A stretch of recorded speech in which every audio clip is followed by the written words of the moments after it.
1. Is this Will Grier's coming out party?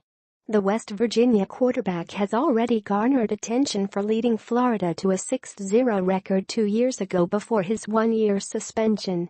And he attracted more limelight in a primetime game against Virginia Tech this season, albeit a narrow defeat. Now, in one of the national games of the week, Grier gets a chance to attack a TCU defense that is quickly gaining confidence. This may not be on par with Coach Gary Patterson's best defenses yet, but it is not far behind.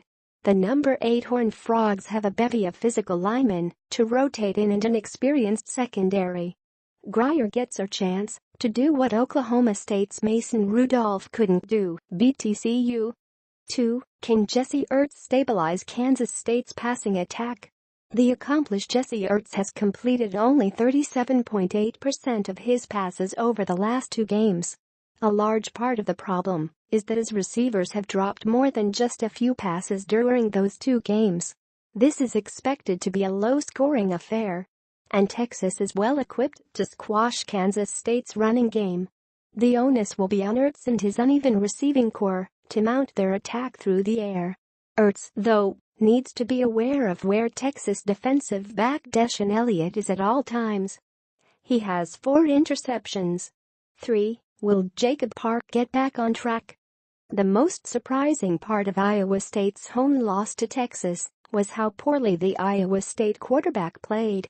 The junior Park completed 24 of 48 passes and threw 3 interceptions. Drops have been an issue this season for the Cyclones, but this performance was clearly on Park. Iowa State coach Matt Campbell has said that he maintains confidence in his starting quarterback. That's good. But this could be a challenging Saturday. Third-ranked Oklahoma allows fewer than 200 passing yards per game. 4. Will Nick Shimonek shred Kansas's defense? Kansas ranks 123rd out of 129 teams in passing yards allowed, allowing 309 per game. The Jayhawks could get carved up Saturday by a Texas Tech team smarting from squandering a real chance to knock off Oklahoma State at home. Or maybe they won't.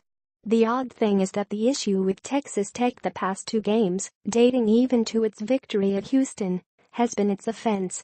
The Red Raiders still throw for 410 yards per game, but at times they have had a hard time converting yards into touchdowns.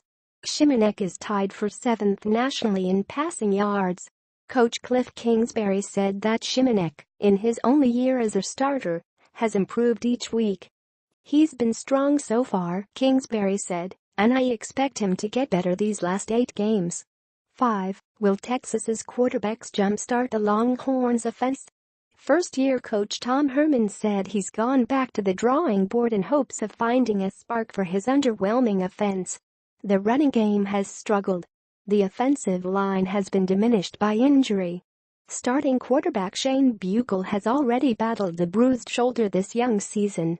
Now it's a sprained ankle he suffered in the Iowa State victory that had the sophomore moving around in a walking boot earlier this week.